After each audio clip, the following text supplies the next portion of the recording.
मन की तृष्णा झोपड़ी से लेकर के महलों तक पहुंच गई, लेकिन फिर भी मन अशांत ही रहा।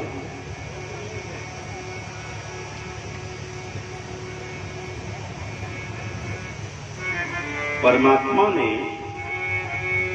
हम सभी को सब कुछ प्रदान किया है।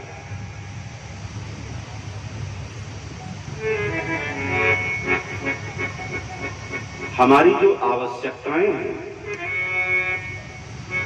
वह पूरी हो जाती हैं, लेकिन इच्छाएं कभी पूरी नहीं हो पाती हैं, क्योंकि इच्छा का अंत कभी होता नहीं है।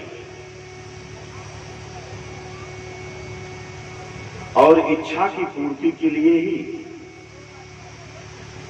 आदमी दौड़ते दौड़ते दौड़ते दौड़ते एक दिन मृत्यु को प्राप्त हो जाता है, परंतु इच्छा पूरी नहीं हो पाती है। सबकी इच्छाएं धरी की धरी रह जाती हैं।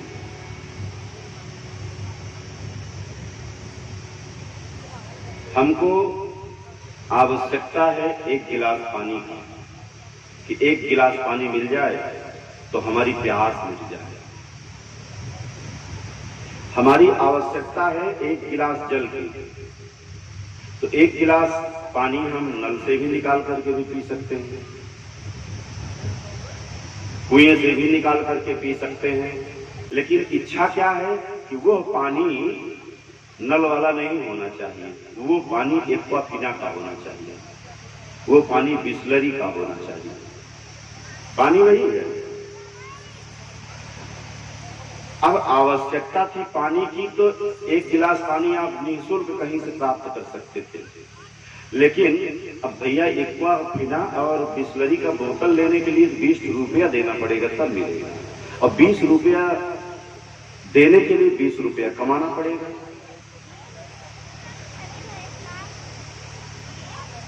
इच्छा है कि एक हमारे घर में भवन होना चाहिए, एक हमारे गांव में हमारा भवन होना चाहिए, जिसमें हम रह सके, उसमें सुविधापूर्ण अपनी जीवन को यापन कर सके। लेकिन आवश्यकता तो पूरी हो रही है, मकान तो हमको गांव में मिल जा रहा है, लेकिन इच्छा क्या है कि मकान हमें मिलना चाहिए।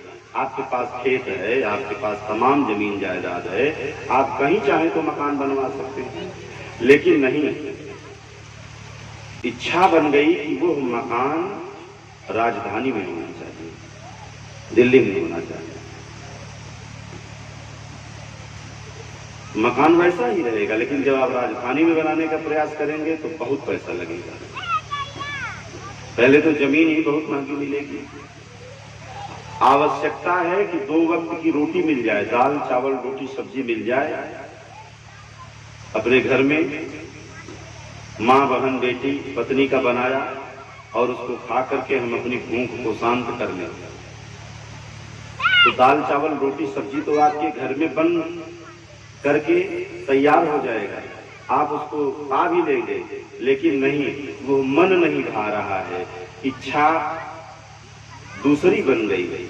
आवश्यकता की पूर्ति भोजन की घर में भी हो रही है, लेकिन इच्छा हो गई कि वो दाल चावल रोटी सब्जी 2500 रुपए प्लेट मिलना चाहिए, वो भी किसी 5 स्टार होटल के लिए। बस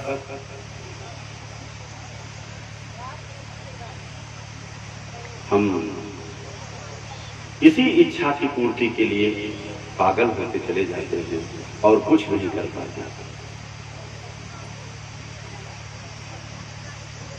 आज मोटरसाइकिल है घर में, बोलेरो है घर में, हर चीज घर में है, लेकिन फिर भी मन अशांत है। इच्छा हुई कि चलना है, आने जाने में सुविधा होती, इसलिए 4 चक्के की गाड़ी हो जाए तो ज्यादा अच्छा है। तो मन बन गया कि सफारी मिल जाए तो ज्यादा अच्छा है, तो सफारी गाड़ी आपको मिल गई, आपने मेहनत किया और सफारी गाड़ी खरीद कर लाकर अपने घर में खड़ी कर दिया। जैसे ही सफारी गाड़ी आपके घर में आई, 3-4 महीना जाते जाते सफारी का भूत उतर गया। फिर मन कर गया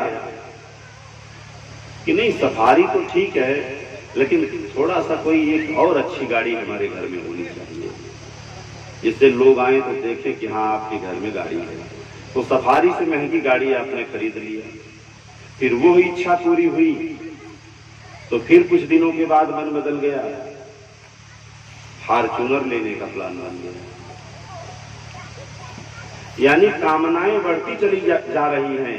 अब कामनाओं के कांटे जब तक आदमी के जीवन में चुभे हुए हैं तब तक आप सुखी हो ही नहीं सकते, क्योंकि कहीं न कहीं से कामनाएं दुख का कारण बन जाती हैं। सच्चा सुख क्या है? आज विदुर जी मैत्री मुनि से पूछते हैं, सच्चा सुख क्या है? सच्चा सुख है भगवान का भजन। भगवान की भजन आनंद पूर्ण मन से आप गाएं, निश्चित रूप से परम सुख की प्राप्ति होगी। और बाबा तुलसी ने तो लिखा है कि संसार में कोई सुखी है ही नहीं, सुखी वही है जो भगवान की भजन करता है, बाकी सब दुखी हैं। इस संसार का एक नियम है,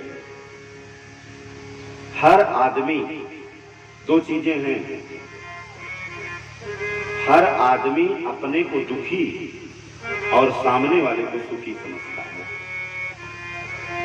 पूरे संसार का नियम है। ऐसे मुंह में बोलने के लिए 10 लोगों के बीच में अपनी बड़ाई करना वो एक अलग का विषय है, लेकिन मन से हर आदमी अपने को दुखी, बाकी सबको सुखी समझता है, पहला विषय। और दूसरा विषय यह है कि हर आदमी अपने को बुद्धिमान, बाकी सबको मूर्ख समझता है।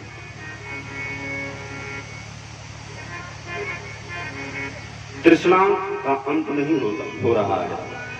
तुलसी बाबा ने एक बार सर्वे किया कि जरा देखिए इस संसार में सुखी कौन है, तो झोपड़ी से लेकर के महलों तक पहुंच गए, लेकिन कोई भी उनको सुखी नहीं मिला, क्योंकि कामनाओं के कांटे सबके अंदर चुभे हुए थे।